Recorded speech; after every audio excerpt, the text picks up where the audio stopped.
서울 외곽의 평온한 주택가. 흰색 담장과 작은 정원을 가진 2층 주택. 창문에는 얇은 레이스 커튼이 드리워져 있고 그 사이로 아침 해가 들어온다. 시계의 바늘은 6시 50분을 가리킨다. 이른 아침의 고요함이 집 전체를 감싼다. 하지만 그 고요함은 평온한 것이 아니라 긴장된 고요함이다. 침실에 불이 켜진다.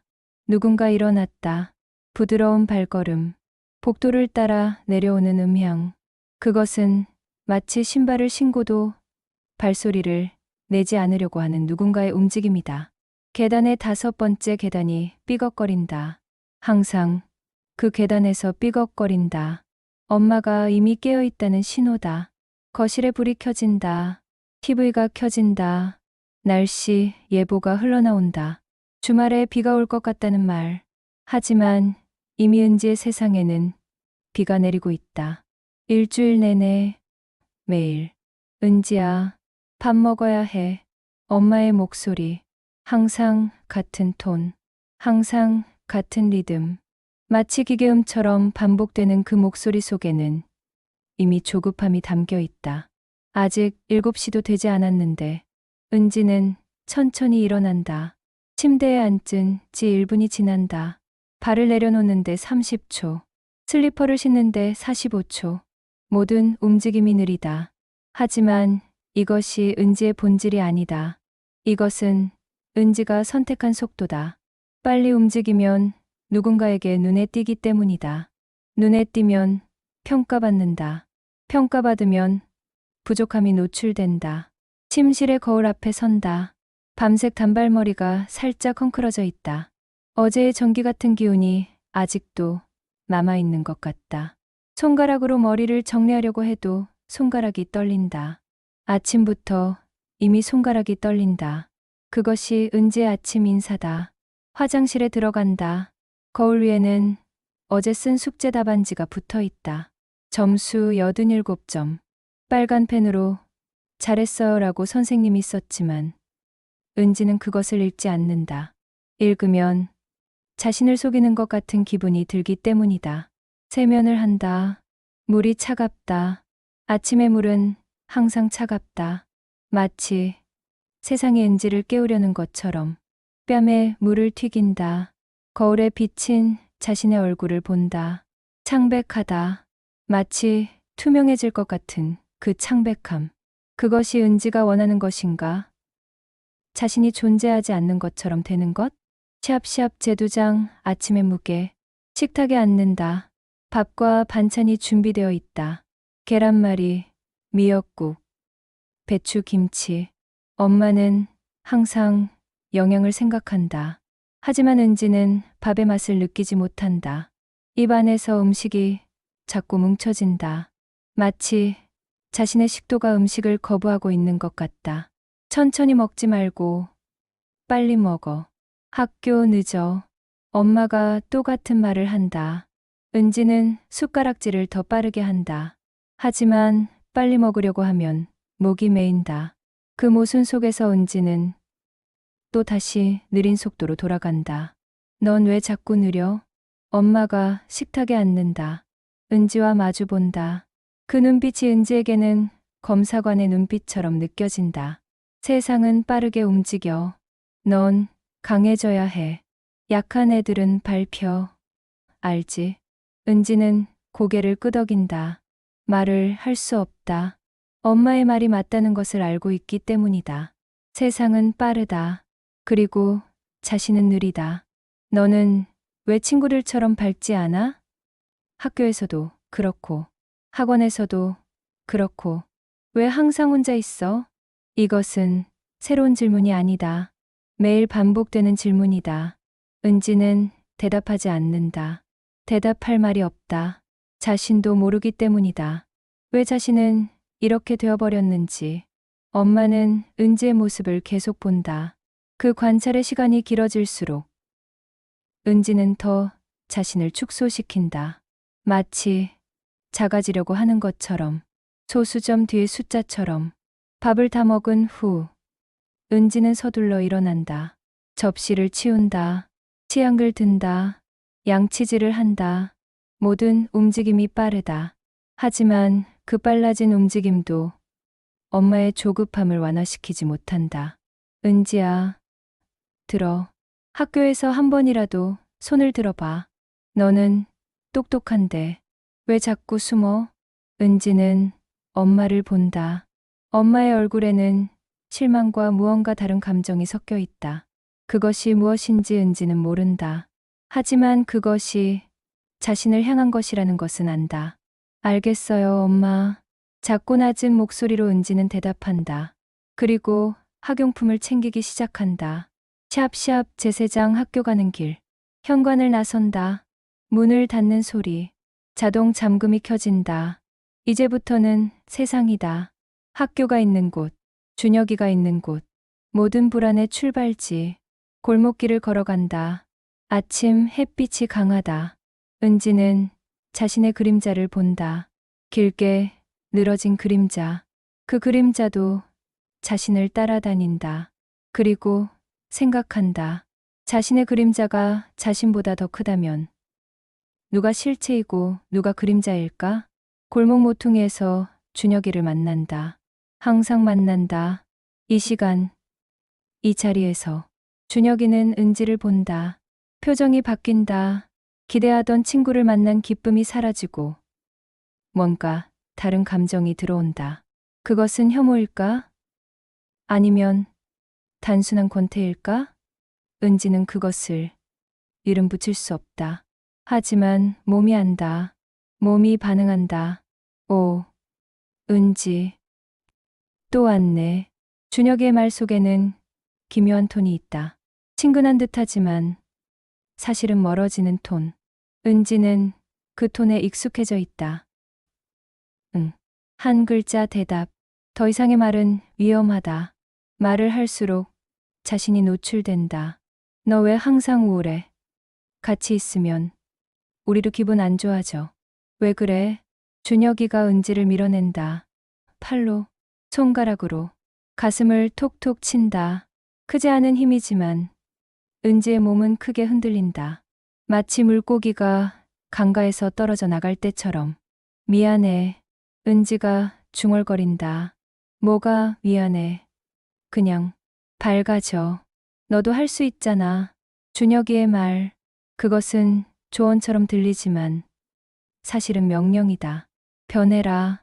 지금 당장 너의 존재를 우리가 편하도록 바꿔. 은지는 고개를 숙인다. 말이 없다. 입을 열면 울음이 나올 것 같기 때문이다. 그리고 준혁이는 떠난다. 다른 친구들을 찾아서 더 밝은 친구들을. 은지를 남기고 남겨진 은지, 혼자 남겨진 은지. 아직 학교도 도착하지 않았는데 이미 하루가 끝난 것 같다. 시간은 흐른다. 은지가 28살이 되었을 때 도시의 높은 빌딩들이 빛을 낸다. 밤 11시, 회사 건물의 한 층, 불이 켜진 사무실, 책상 앞에는 은지가 앉아 있다. 하지만 이 은지는 10살 은지가 아니다. 저널리스트. 은지의 직업이다. 신문사에서 일하는 기자. 강한 필체, 날카로운 질문. 취재할 때의 목소리는 확실하고 결정적이다. 마치 어릴 때의 약함을 완전히 떨쳐낸 것처럼. 하지만 사무실에서 동료들과 있을 때 은지는 여전히 조용하다. 회의에서 의견을 말하지 않는다. 누군가 자신을 봐도 눈을 맞추지 않는다. 강함과 약함의 이중성. 겉으로는 단호해 보이지만 속으로는 여전히 떠는 손. 오늘은 특별한 날이다. 은지는 영상 콘텐츠를 제작하는 팀으로 발령났다. 다큐멘터리를 만드는 팀. 그 팀의 리더는 교수 같은 분위기의 선배, 박준호. 오래된 카메라를 목에 걸고 다니는 인물. 세상을 그 렌즈를 통해 본다. 하지만 박준호는 서툰 사람이 아니다. 그는 사람을 본다. 사람 속의 약함을 본다.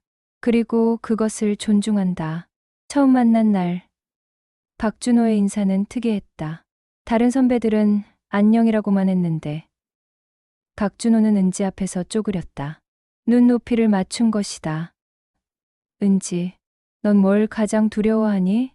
은지는 그 질문에 깜짝 놀랐다.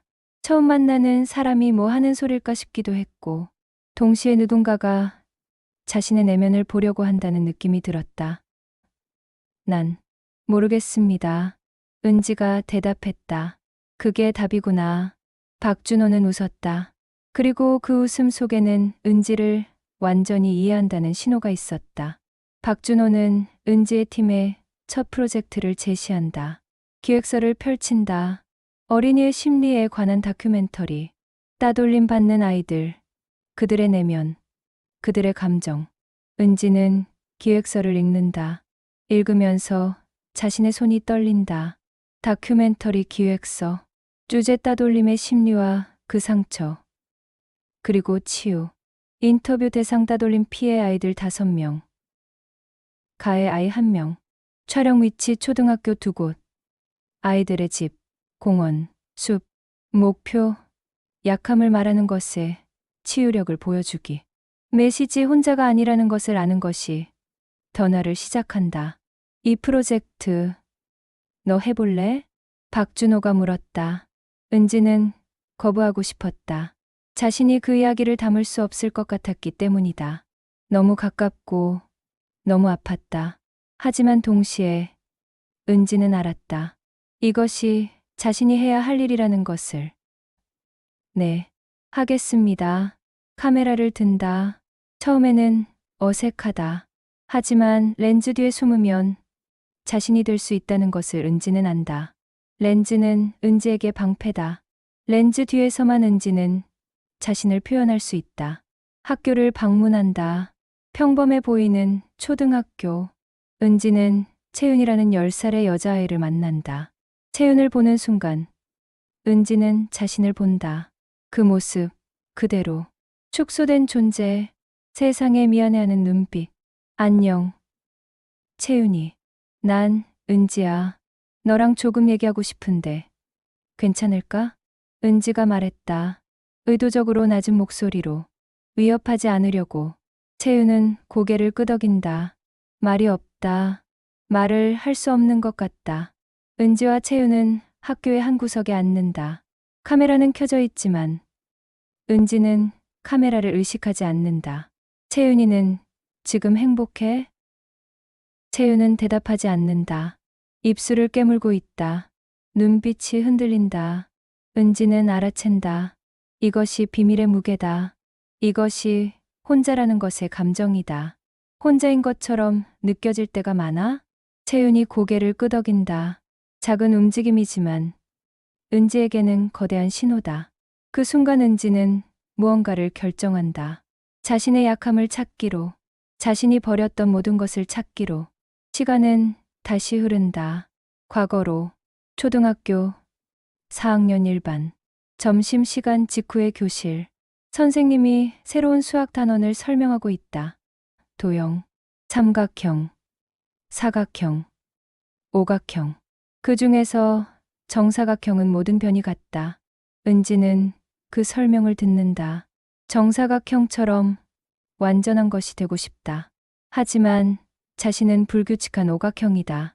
어떤 변도 다른 변과 같지 않은 그런 형태.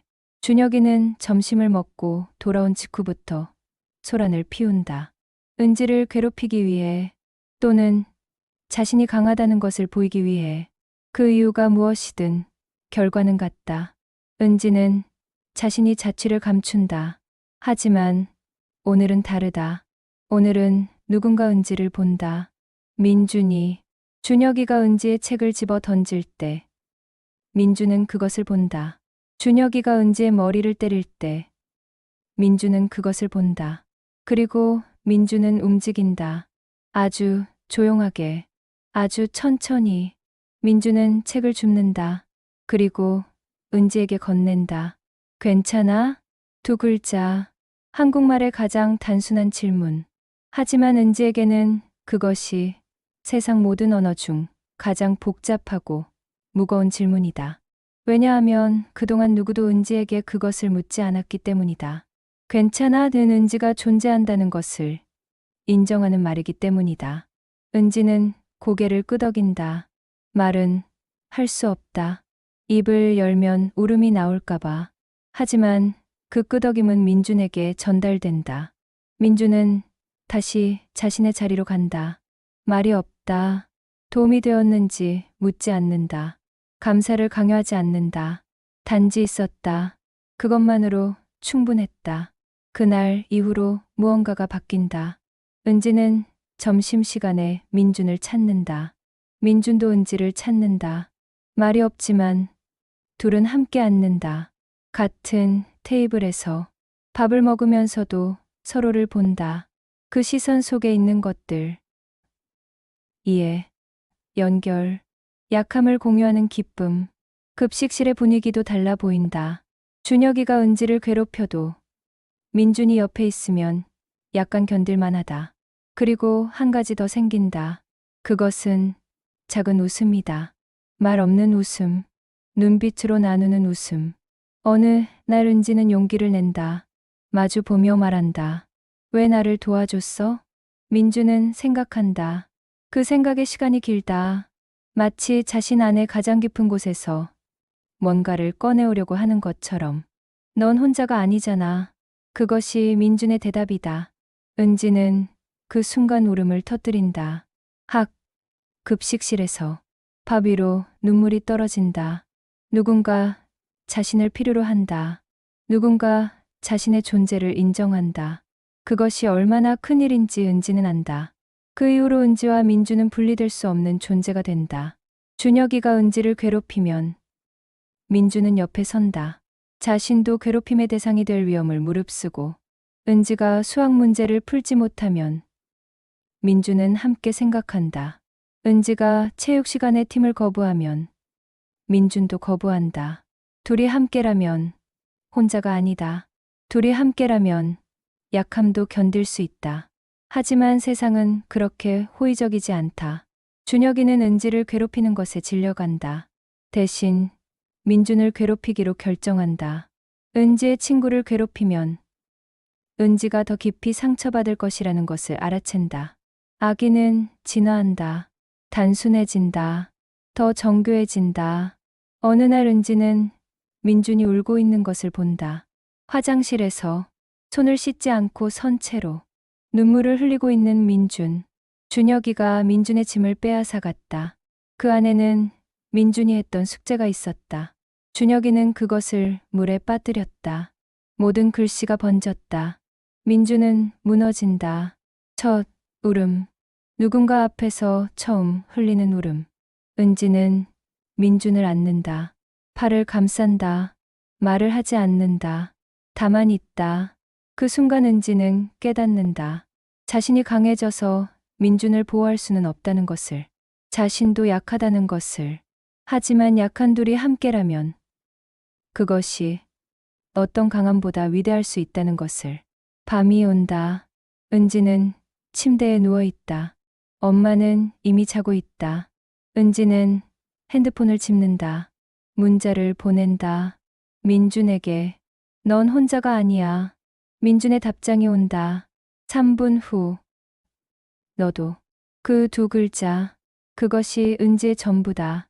그것이 은지의 구원이다. 다시 현재로. 은지는 회사에서 다큐멘터리를 만들고 있다. 채윤이라는 아이에 대한 이야기. 따돌림 받는 아이. 은지와 같은 모습. 하지만 채윤도 자신의 친구가 있다. 유준이라는 이름의 남자아이. 채윤처럼 따돌림 받는 아이. 마치 은지와 민준처럼. 은지는 두 아이를 촬영한다. 급식실에서 함께 밥을 먹는 장면. 체육 시간에 함께 구석에 앉아 있는 장면. 아무 말도 하지 않지만 서로의 존재로 위로받는 그 장면들. 급식실 촬영의 날. 은지는 카메라를 든다. 은지의 눈이 채윤과 유준이에게 고정된다. 두 아이는 밥을 먹으면서도 서로를 본다. 그 시선의 무게, 그 연결의 깊이. 은지는 카메라 뒤에서 눈물을 흘린다. 이것은 단순한 취재가 아니다. 이것은 자신의 과거를 다시 마주하는 것이다. 그리고 과거를 마주하면서 현재를 이해한다. 자신이 왜 여기 있게 되었는지를, 자신이 왜 이렇게 두려워하고 있는지를. 박준호는 그것을 본다. 은지의 흔들린 손을 본다. 은지의 비정상적인 몸짓을 본다. 그리고 기다린다. 은지가 그 감정을 통과할 때까지. 촬영을 마친 후 박준호는 은지에게 접근한다. 이 다큐멘터리가 특별한 건가? 박준호가 묻는다. 은지는 카메라를 내린다. 내 이야기예요. 짧은 말이지만 그것이 모든 것을 설명한다. 은지는 자신의 어린 시절을 이야기한다. 준혁이를, 민준을, 그 약함으로 인한 연결을. 박준호는 듣는다. 말을 끝날 때까지, 눈물이 흐를 때까지.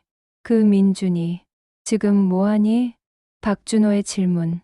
은지는 고개를 흔든다. 모르겠어요. 연락이 끊겼어요. 중학교 가면서. 그것이 은지가 가장 아프던 순간이었다. 중학교, 새로운 학교, 새로운 시작. 그 속에서 민준과 은지는 흩어졌다. 다른 반이 되었고, 다른 친구를 사귀게 되었고, 언젠가부터는 연락이 끊겼다.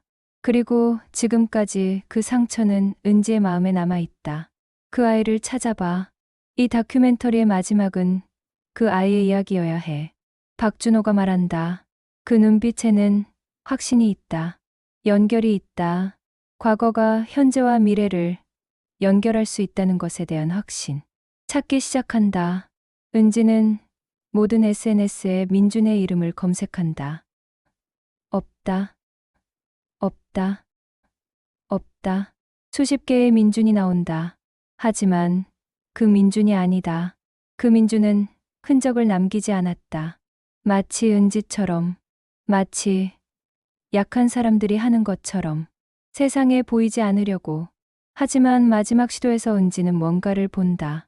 인스타그램의 한 계정, Forest Stories, 숲속 풍경들을 찍어 올리는 계정. 한 사람의 손으로 자연을 보는 것 같은 그 감성. 프로필에는 이름이 없다. 하지만 한 사진에서 은지는 본다. 사진의 배경에 보이는 손, 그 손가락의 모양, 그 손가락의 각도. 그것은 민준의 손이다. 은지가 그리워하던 그 손. 남산의 소나무를 배경으로 사진에 담긴 손. DM을 보낸다. 은지는 한 문장을 써내린다. 혹시 민준이세요? 은지라고 해요. 우리 초등학교 때 만났었어요. 기억나세요? 답장이 오는데 3시간이 걸린다. 그 3시간 동안 은지는 카메라를 들 수 없었다. 손이 떨렸다. 마음이 떨렸다. 은지, 맞아. 많이 생각했었어. 그 문장. 은지는 그것을 몇 번이나 읽는다. 많이 생각했었어. 민준도 은지를 생각했었다. 은지가 민준을 그리워한 만큼. 아니, 어쩌면 그 이상으로. 통화를 한다. 목소리로. 은지는 얼마나 오래 민준의 목소리를 들었는지 모른다. 너무 오래되어서 기억도 희미하다. 하지만 들리는 순간 은지는 안다. 맞다. 이것이 그 목소리다. 민준의 목소리. 안녕. 민준아. 은지가 먼저 말한다. 은지, 정말 오랜만이네. 목소리에는 많은 것들이 담겨 있다. 시간의 무게, 인생의 변화, 그리고 여전히 남아있는 무언가. 그것은 공감이다. 이해다. 약함을 나눴던 그날의 기억. 뭐하고 있어? 은지의 질문. 사진 찍어. 자연, 숲, 그런 것들. 넌 다큐멘터리 만들고 있어. 따돌림에 대한 거. 그 순간 침묵이 흐른다. 알게 된 것이다. 둘이 같은 길을 걷고 있다는 것을. 그 따돌림. 우리 있었던 거? 민준이 묻는다. 응. 그래서 찾은 거야. 너를 만날 수 있을까? 은지가 묻는다. 좋아. 언제? 내일? 좋아. 어디서? 은지는 생각한다. 어디가 좋을까? 과거와 현재가 만나는 장소. 남산 소나무 있는 곳. 은지가 말한다. 그곳. 내가 사진 많이 찍은 곳이야. 민준의 대답. 그것도 운명인가? 은지는 생각한다. 남산. 해가 질 무렵. 은지는 약속 장소에 먼저 도착한다. 소나무 아래 촉촉한 흙냄새, 숲의 냄새, 그리고 민준이 온다. 은지는 민준을 본다. 18년. 얼마나 많은 것들이 바뀌었을까. 민준은 키가 커졌고, 얼굴이 성숙해졌고, 눈빛이 깊어졌다. 하지만 뭔가는 같다. 그것은 눈빛의 본질이다. 세상을 조금 두려워하지만 그 두려움 속에서도 아름다움을 찾는 그 눈빛. 안녕. 민준이 먼저 인사한다. 안녕. 민준아. 은지도 대답한다. 둘은 앉는다. 말 없이 18년의 시간을 앉는다. 그 안에는 모든 것이 담겨 있다. 어린 시절의 약함, 함께였던 시간, 헤어짐, 그리고 지금 다시 만남. 소나무 아래 앉는다. 사진 많이 찍었네. 은지가 말한다. 응. 자연은 거짓말을 안 해.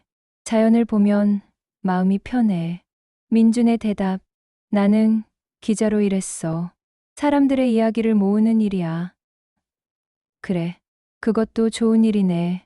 둘은 서로를 본다. 그 시선 속에 있는 것들. 이해. 또 다른 공감. 모두가 아프다는 것. 모두가 무언가를 안고 산다는 것. 이 다큐에 내가 나올 거야. 은지가 말한다. 정말? 응. 우리 이야기 넣고 싶어. 괜찮아? 민주는 생각한다. 그리고 고개를 끄덕인다. 응. 좋아. 그런데 인터뷰는 여기서? 응. 여기서 해. 이 숲에서, 우리의 장소에서. 은지가 말한다. 그렇게 시작된다. 인터뷰. 넌 나한테 왜 손을 내밀었어? 은지가 묻는다. 민주는 생각한다. 오랫동안. 넌 나처럼 혼자였으니까. 나도 혼자였으니까. 누군가는 나를 봐줬으면 좋겠어. 그래서 난 너를 봤어. 그 말이 끝나면서 은지의 눈물이 흐른다. 프로젝트가 진행된다. 은지는 준혁이를 찾기로 결정한다. 지금의 준혁이는 어떻게 살고 있을까? 자신의 과거의 잘못을 어떻게 생각하고 있을까? 준혁이를 찾는 것은 어렵지 않았다. 페이스북에서 찾았다. 준혁이는 지금 스포츠 센터에서 일하고 있었다. 아이들에게 태권도를 가르치는 일. 은지는 스포츠 센터에 방문한다. 모래주머니를 치는 아이들 뒤에 준혁이가 보인다. 이제 그는 강함의 상징이 아니라 아이들을 지도하는 어른이 되어 있다. 준혁이? 은지가 말한다. 준혁이는 돌아본다. 순간 표정이 굳는다. 자신의 과거를 마주하는 그 감정. 그것이 얼굴에 드러난다. 은지. 응. 많이 변했네. 넌 왜 찾아온 거? 이야기하고 싶어서. 우리 이야기. 이제는 말할 수 있을 것 같아. 그렇게 시작된 인터뷰. 준혁이는 처음에는 방어적이었지만 시간이 지나면서 자신을 노출시킨다. 난 왜 그랬던 걸까? 준혁이가 말한다. 넌 약했으니까. 은지가 대답한다. 뭐, 넌 약했어. 그래서 강해야 한다고 생각했고, 그래서 약한 사람들을 밟았어. 은지의 말이 정확하다. 너무 정확해서 준혁이는 눈물이 난다. 미안해. 준혁이가 울면서 말한다. 알아. 은지가 대답한다. 그런데 지금 넌 강해졌어? 준혁이가 묻는다. 모르겠어. 나도 약해. 하지만 이젠 괜찮아. 약해도. 왜냐하면 누군가 나와 함께 약할 수 있다는 걸 알았거든. 은지의 대답. 그것이 준혁이의 마음을 바꾼다. 인터뷰는 계속된다. 채윤과 유준이, 또 다른 따돌림 피해 아이들, 그들의 이야기들, 그들의 상처들, 그들의 작은 기쁨들, 공원에서의 촬영. 은지는 모든 아이들과 성인들을 모은다. 채윤, 유준이, 준혁이, 그리고 민준. 그들을 한자리에 모은다. 우리 다 함께 사진 찍을까? 은지가 제안한다. 처음에는 어색하지만 시간이 지나면서 자연스러워진다. 손을 잡는다. 원을 만든다. 박준호가 카메라를 든다. 셔터 음이 울린다. 그 사진 속에는 모든 것이 담겨 있다. 약함, 연결, 그리고 희망. 행복해? 박준호가 묻는다. 아무도 대답하지 않는다. 하지만 행복이 보인다. 말 없이, 표정 없이. 하지만 분명히 다큐멘터리의 편집이 진행된다. 은지는 편집실에서 밤새운다. 영상을 본다. 다시 본다. 또 본다. 하지만 은지는 무언가 부족하다는 것을 느낀다. 자신의 이야기, 민준의 이야기, 채윤과 유준이의 이야기, 준혁이의 이야기, 모두 있다. 하지만 뭔가 없다. 박준호를 찾는다. 밤 1시. 박준호는 사무실에 있다. 항상 있다. 마치 여기서 사는 것처럼. 뭘 찾고 있어? 박준호가 묻는다. 또 다른 준혁이들. 우리 준혁이만 변했는데 아직도 변하지 않은 준혁이들이 있지 않을까. 지금 누군가의 준혁이가 되고 있는 아이들. 은지의 말. 박준호는 한 번 더 웃는다. 깊은 웃음. 인정하는 웃음. 그 다음 촬영팀은 학교에 들어간다. 공식적으로 학교장의 허락을 받아 그들은 따돌림을 주는 아이들을 찾는다. 괴롭히는 아이들, 강함의 가면을 쓴 아이들, 하나의 반, 한 아이가 보인다. 이름은 성준이, 10살. 은지의 준혁이보다 더 심하다. 성준이는 자신보다 약한 아이들에게만 강하다. 마치 그것이 자신을 증명하는 유일한 방법인 것처럼. 성준이는 매일 다른 아이를 괴롭힌다. 그것이 자신의 정체성이 되어버렸다. 강한 아이, 무서운 아이. 그것이 성준이가 원하는 이미지. 카메라를 들이대려고 할 때 성준이는 거부한다. 왜 날 찍어? 나 나쁜 애 아니야. 성준이의 말. 하지만 성준이는 자신이 뭘 했는지 안다. 안지만 인정하지 않으려고 한다. 그것이 약함이다. 그것이 준혁이의 약함이었다. 그것이 모든 괴롭힘의 출발점이다. 은지는 성준이 앞에 쪼그린다. 아이의 눈높이에. 난 그때 너 같은 애 때문에 괴로웠어. 그런데 그 애가 왜 그랬는지 알고 싶어. 지금 말해줄래? 성준이는 입을 다문다. 하지만 은지는 기다린다. 오래도록. 성준이가 입을 열 때까지. 너희가 나한테 있으니까. 성준이의 말. 거기까지다. 하지만 충분하다. 그 한 문장. 그것이 모든 것을 설명한다. 은지는 성준이를 인터뷰한다. 정식으로. 성준이도 따돌림을 받는다. 반 친구들에게. 집에서. 그래서 성준이는 자신보다 더 약한 아이들을 괴롭힌다. 그것이 자신이 강하다는 것을 증명하는 유일한 방법이니까. 그 말을 들으면서 은지의 눈물이 흐른다. 카메라 앞에서 정말로 넌 변할 수 있어. 알지? 내 친구 준혁이처럼. 그 애는 지금. 은지는 준혁이와의 영상을 보여준다. 준혁이가 유준이와 채윤에게 인사를 하는 장면. 그리고 성준이는 그것을 본다. 그 안에 있는 무언가를 본다. 구원, 변화, 가능성. 난 준혁이 씨 같이 될 수 있어? 성준이의 질문. 은지는 그것에 답한다. 아주 확실하게. 될 수 있어. 그 말 한마디가 성준이를 바꾼다. 아직은 아니지만 시작한다. 변화가. 편집실로 돌아오는지. 은지는 성준이의 인터뷰를 다큐에 넣기로 결정한다. 마지막 부분. 그것이 이 이야기의 진정한 메시지가 될 것이니까. 약함이 약함을 부른다. 약함이 또 다른 약함을 만든다. 하지만 약함이 인정될 때 그 고리는 끊어진다. 그리고 시작된다. 새로운 고리, 치유의 고리. 편집하면서 은지는 각 부분을 다시 본다. 자신의 어린 시절, 현재, 그리고 만난 사람들의 이야기들. 각 부분마다 아이들의 이야기가 있다. 제1부 혼자라는 것의 감정. 아침 준비 장면에서 엄마의 조급함과 은지의 침묵이 대조된다. 학교 가는 길에서 준혁이와의 만남. 처음 괴롭힘. 급식실에서 혼자 앉는 은지. 제3부 연결의 시작. 민준의 손짓. 괜찮아? 함께 밥 먹는 시간들.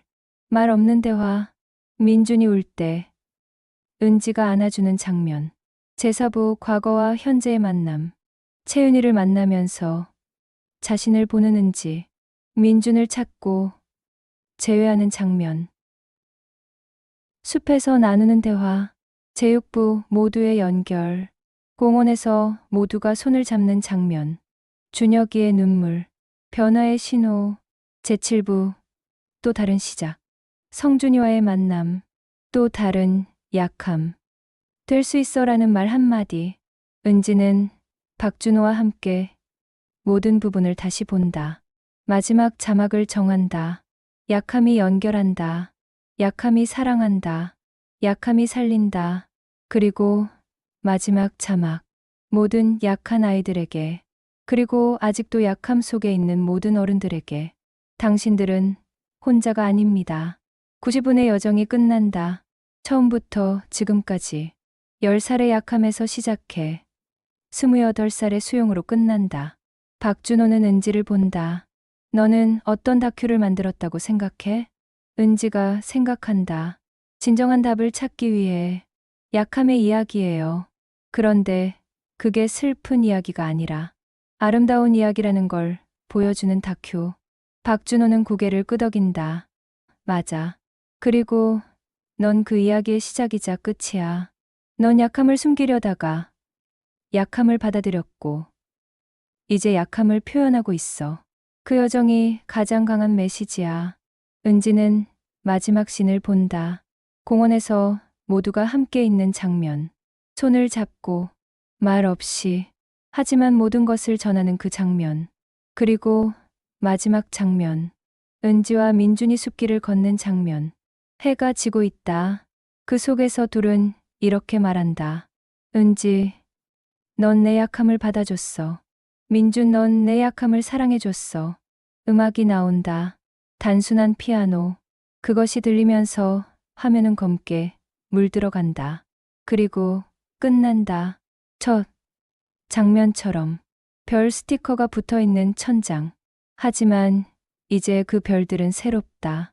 각각이 하나의 이야기를 담고 있다. 다큐멘터리는 공개된다. 유튜브, SNS, 모든 플랫폼을 통해. 그리고 시청자들은 온다. 처음에는 천천히, 그 다음엔 빠르게, 그리고 더 빠르게. 24시간. 은지와 박준호는 조회수를 본다. 마이너스 0시 3천, 마이너스 6시 15,000, 마이너스 12시 15만, 마이너스 18시 50만, 마이너스 24시 100만, 24시간 만에 100만 조회. 다큐멘터리가 아이들의 가슴을 울렸다. 부모들의 마음을 흔들었다. 교사들의 생각을 바꿨다. 댓글이 쏟아진다. 나도 은지처럼 약했는데 이 영상을 봤을 때 약함이 부끄럽지 않다는 것을 알았어. 우리 아이에게 이 영상을 보여줬어. 아이가 울었어. 그리고 자신을 받아들이기 시작했어. 따돌림 가해자인 나에게 준혁이의 이야기가 얼마나 필요했는지 몰랐어. 미안하고 그리고 감사해. 성준이가 변할 수 있다는 걸 보니까 나도 변할 수 있을 것 같아. 내 아이가 따돌림을 받고 있었어. 학교에 알리기를 미뤄왔는데 이 영상을 보니까 행동해야겠다는 생각이 들었어. 이 영상은 그냥 다큐멘터리가 아니야. 이건 약함의 언어를 배우는 교실이야. 댓글들이 계속된다. 그것은 단순한 댓글이 아니다. 그것은 약함의 언어다. 약함이 약함을 부르는 소리. 약함이 약함을 안는 방식. 은지는 민준에게 전화한다. 봤어?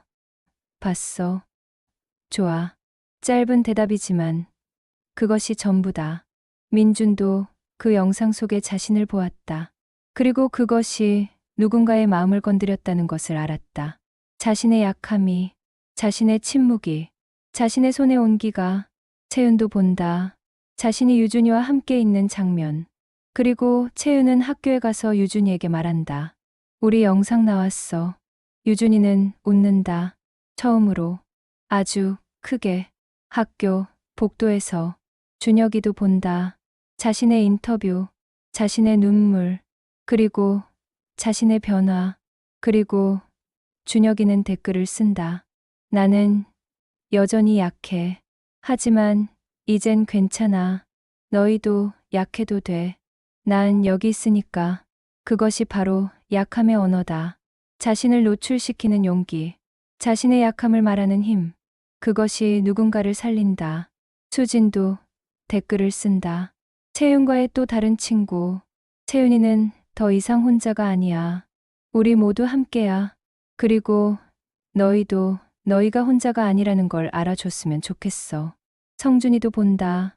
자신의 이야기, 그리고 은지의 말씀을 다시 생각한다. 될 수 있어.